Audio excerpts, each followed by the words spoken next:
I was about 10 years old at the time of these happenings. My family and I had just moved house, and at first sight, nothing appeared in any way wrong with the house. It was a rather large, odd-shaped bungalow. It had about 8 rooms, all set along a long hallway. My room was at the very end of that hallway. Of course, I get the room with the busted lights.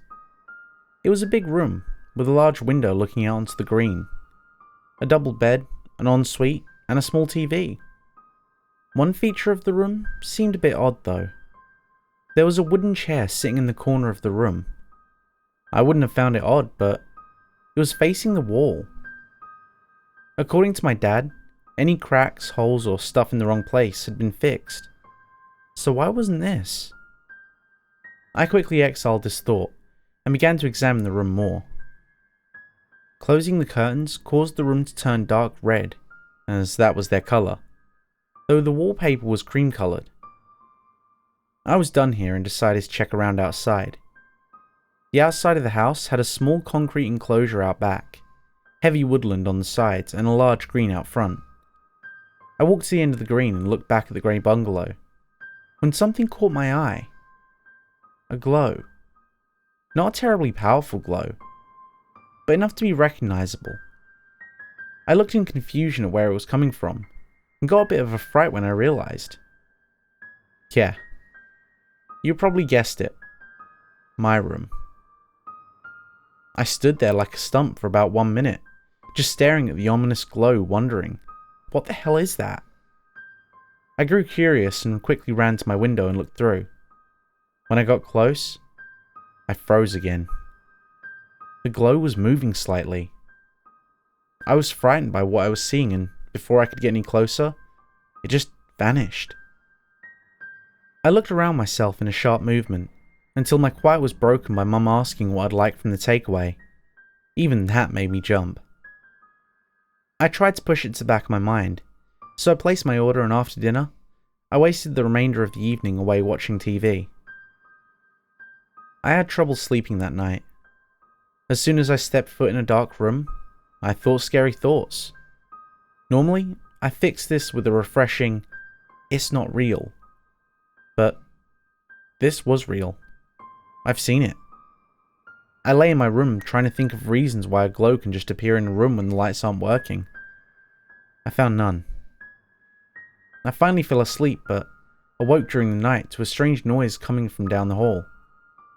It sounded at first like a woman giggling, but with a sort of distortion in the voice. But eventually, it turned into a distorted sobbing and crying. I was frozen still. I couldn't even move the blanket. All I could do was blink, breathe, and look around me. I grew more scared as the now intense crying seemed to be getting closer and closer. Now it seemed right outside my door. I threw the blanket over me and yelled at the top of my lungs, hoping to wake my mum, dad, or brother. The crying stopped, and Mum came in and asked what was wrong. I told her, and she passed it off as a nightmare. How wrong she was. The next day, I was constantly looking over my shoulder and keeping my ears alert for the sound again, but nothing happened.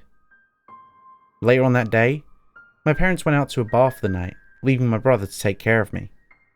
We stayed up pretty late watching movies and playing video games. When it came time for bed, I was still pretty nervous, but tried my best not to worry about last night's incident. I fell asleep. I awoke again. This time to a faint light coming in my window. I immediately thought it was my parents, so I just rolled over and closed my eyes. A good 10 minutes had passed when I checked to see if the light was gone. It wasn't. I sat up reluctantly and pulled open the curtain. At the end of the long green, I saw the source of the glow. It looked like a woman, wearing a dark grey long coat and holding a lantern, which I suppose explained the glow. I stared in shock and awe. I couldn't make out her face or her head, as the lantern was in the way, but she was standing as still as me. Suddenly, she began lowering the lantern, and I saw that her face was white as snow and rotted, her hair grey, and she had a strange mark around her neck.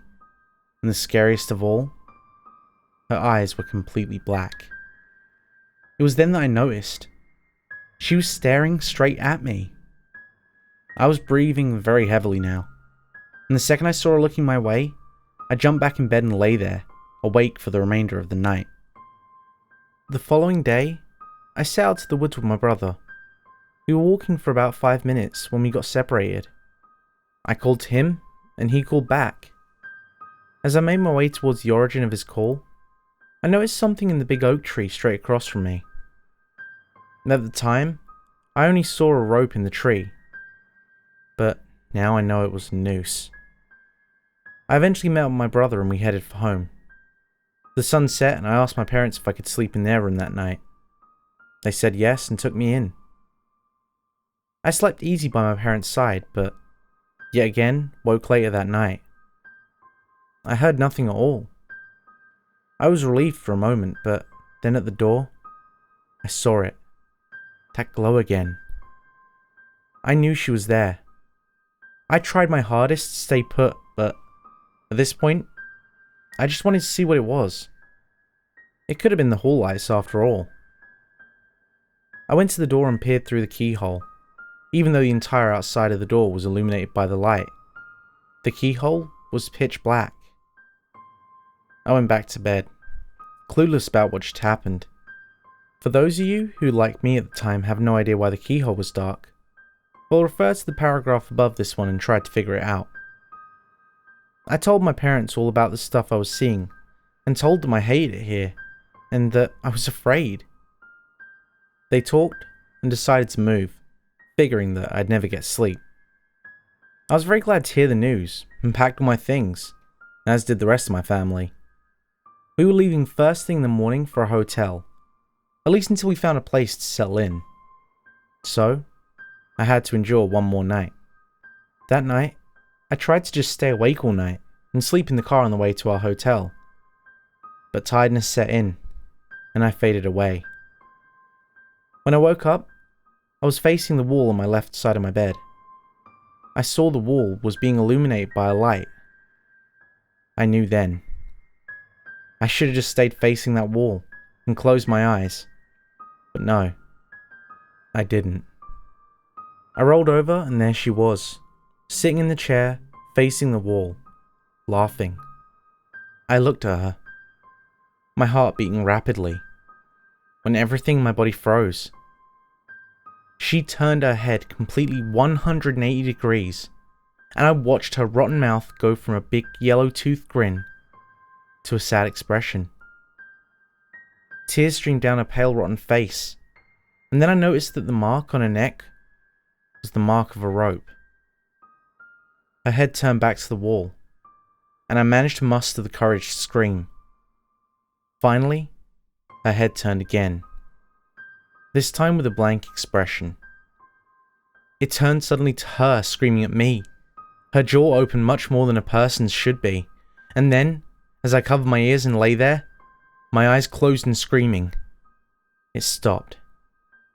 About a minute later, my parents came in and comforted me. We left early that morning. Hell, it was still pretty dark. And as we drove away past the green, I saw it one last time at my window. A strange glow. Hey everyone, Silver here. And sorry for throwing this in at the end of the video, but I've just got a job essentially. So I'm going to be doing a lot more real work, and I'll try and maintain what we've got going right now, but I can't really make any promises because this is going to be a trying time for me. Because obviously I'm going to be working, making content here, and on the other hand, working my actual job which I require to pay the rent to keep this roof over my head. Not a great situation, but I will get through it, and hopefully we can grow even more by the end of the year. That's the hope. I'm also hoping to improve the audio setup just a tiny bit more, and maybe also get a better this kind of camera, because my webcam, pretty as it is, that's pretty. So yeah, Basically, it's been a very interesting couple of weeks, so uploads have been a bit iffy, to say the least. But we are getting back on track. It's just a case of a lot of things have thrown me for the loop. But thank you for your continued patience, and thanks for watching this video. If you enjoyed it, I hope you leave a like, comment, and subscribe, and hopefully I'll see you in the next video. Until then, goodbye.